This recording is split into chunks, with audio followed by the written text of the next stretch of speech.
전업주부 전업맘으로 살다 보면 살림과 육아만 하는 본인이 무능하다고 느껴질 때가 종종 있습니다. 가장 가까운 지인들조차도 집에 있어서 좋겠다 라든지 나도 집에서 쉬고 싶다 같은 말을 무심코 내뱉을 때가 있고요. 평소 그런 생각을 스스로 하고 있던 사람이라면 그런 말이 몇 날 며칠 마음에 남아 자존감을 떨어뜨리기도 합니다. 블로그나 인스타그램에 올라온 열정 가득한 엄마들의 육아 한 조각을 보며 특별해 보이는 구석 하나 없는 나의 살림과 육아 일상을 비교를 하면서 무엇 하나 잘하는 게 없다는 현타가 올라와 좌절감을 느끼기도 합니다.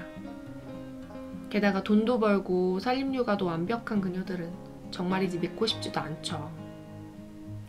저는 아이가 8살이 되는 동안 워킹맘과 전업맘을 모두 경험해 보았는데요.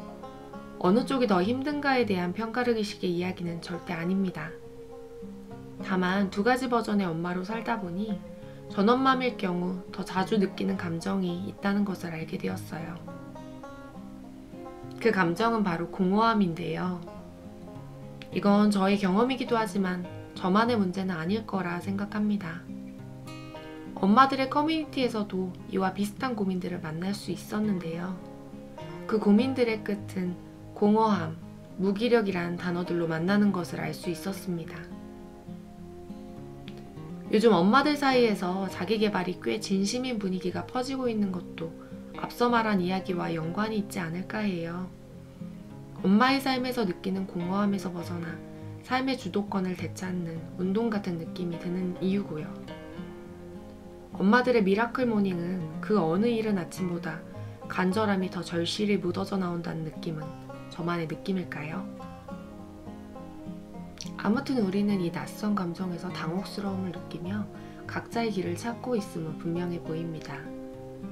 그런데 제가 여기서 말씀드리고 싶은 것은 무작정 따라하기식의 자기계발은 오히려 나의 에너지만 빼앗고 다시 공허함으로 되돌아오는 악순환에 빠진다는 거예요. 한마디로 내가 나아가야 할 방향은 없이 더 나은 나가 목적이 되는 것은 위험하다는 것입니다. 더 나은 나라는 말은 현재의 나는 끊임없이 개선되어야 할 존재란 뜻이니까요. 자기계발의 연료가 부정이란 재료가 된다면 대체 어느 시점이 오면 긍정을 할 수 있는 것일까요? 그런 의미에서 저는 좀 더 근본적으로 이 문제를 해결해 보려고 계속해서 방법을 찾아왔어요. 그 결과 공허함을 넘어 무기력한 날들이 이어지고 자신감마저 잃어가던 제가 이제 더 이상 공허하다거나 무능하다고 생각하지 않아요. 뿐만 아니라 미래에 대한 불안까지도 편안하게 받아들이게 되었습니다. 그래서 예전에 저와 같은 상황이신 분들을 위해 이제부터 저에게 가장 도움이 되었던 두 가지 방법에 대해서 이야기해 보려고 합니다. 그 첫 번째 방법은 부정적인 감정을 나쁘게 바라보지 않는 것입니다. 이게 무슨 말일까요? 우리는 부정적인 감정은 나쁜 것이라고 여깁니다. 부정적인 감정 나쁜 거 아니야? 라고 생각하실 수도 있는데요. 우리가 부정적으로 바라보는 이 감정은 내가 나에게 알려주는 신호입니다. 몸이 아프면 내가 알 수 있게 통증이 발생하는 것과 같은 이치입니다. 몸으로 신호를 전달하는 뇌에 문제가 생겨 통증을 느끼지 못하면 그 문제가 심각해질 거예요. 이와 같이 뇌가 감정이란 형태로 신호를 보내지 않으면 우리는 내가 무엇을 좋아하는지, 어떤 상황에서 불편한지 전혀 알 수 없을 겁니다. 나를 나답게 만드는 것엔 감정이 중요한 역할을 하고 있어요. 다시 문제로 돌아가 보면 우리가 느끼는 이 공허한 감정이 바로 몸이 나에게 알려주는 신호가 되는 겁니다. 다시 말해 내 마음속 깊은 곳에 있던 욕구가 감정으로 표현된 거예요. 욕구가 알아달라고 나에게 말을 거는데 소비를 하고 술을 마시는 방법으로 감정을 눌러버린다면 점점 감정은 무뎌질 거예요. 그 다음은 문제가 심각해지죠. 그 어떤 것을 해도 즐겁지 않고 하고 싶은 게 없는 상태인 무기력이 발생합니다. 흔히 말하는 주부 우울증이에요. 그래서 우리는 이 무기력 단계까지 오지 않도록 그때그때 감정을 잘 다뤄야 해요. 그럼 이 감정을 어떻게 다뤄야 할지 이야기해 볼게요. 일단 감정들과 함께 떠오르는 생각들이 있을 거예요. 내가 참 무능하다. 내 삶엔 내가 없어. 같은 생각이 들 수 있겠죠. 이때 바로 이 생각을 붙잡고 멈춰서 다음처럼 바꿔보세요. 나는 나를 무능하다고 생각하고 있구나. 나는 내 삶에 내가 없다고 생각하고 있구나. 하고요. 마치 생각하는 나를 누군가가 바라보는 것처럼요. 한 끗 차이지만 분명 다른 이야기가 됩니다. 내가 무능한 것과 내 삶에 내가 없는 것은 사실이 아닙니다. 그저 내가 떠올린 생각일 뿐이에요. 그저 그렇게 느낀 것 뿐입니다. 이렇게 생각을 알아차리면 방금 떠올린 내 생각이 곧 사실이 아니기 때문에 그 감정 자체에 휘둘리지 않게 돼요.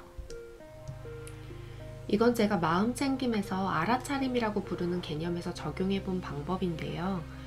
해보기 전에는 이렇게 생각을 알아차리는 것이 무슨 도움이 될까 의심하실 수도 있어요.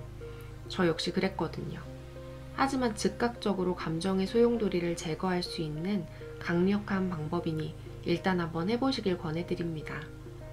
생각을 생각으로 분리시키는 작업만으로도 감정은 훨씬 가벼워질 겁니다. 감정을 지우려 하거나 누르려 하면 절대 사라지지 않고 언젠가는 더 큰 존재로 폭탄처럼 터지고 맙니다. 그 감정을 나와 분리해 인정해주고 내가 타인에게 그러하듯 들어주고 어루만져 주세요. 이게 바로 나를 사랑하는 방법입니다. 그리고 자주 연습할수록 부정적인 생각이 출현하는 빈도도 줄어드니 운동으로 근육을 단련하듯 꾸준히 연습해 보시길 바랍니다. 다음으로 제안하는 두 번째 방법은 인생 사이클 그려보기입니다. 그 전에 전제 조건이 있는데요. 전업주부라는 타이틀은 내 전부가 아니라는 사실을 꼭 기억하셔야 해요. 전업주부라는 타이틀은 나를 표현하는 일부일 뿐입니다. 한 사람의 직장이나 명함이 그 사람을 말해주지 않듯이 우리 또한 마찬가지입니다. 주부, 엄마라는 명함은 나의 전부가 아닙니다. 나는 아이를 양육하고 살림의 주도권을 갖는 동시에 나만의 탁월함을 가진 한 사람입니다. 이 잊기 쉬운 당연한 사실을 꼭 기억하셔서 주부라는 옷을 벗은 나를 그려본 뒤 지금 나의 인생 사이클은 어디쯤 와 있는지 한번 그려보세요. 어떠신가요? 생각보다 앞으로 가야 할 길이 아직 많이 남았다는 게 그려지시나요? 그렇다면 우리는 현 시점에서 무엇을 할 수 있을까요? 저는 이 시기를 인생 제2의 도입기라고 이름 붙이고 싶어요. 당장 성과를 내야 하는 시기가 아닌 다가올 성장기를 위해 방향을 잡는 시기로 정해보는 겁니다.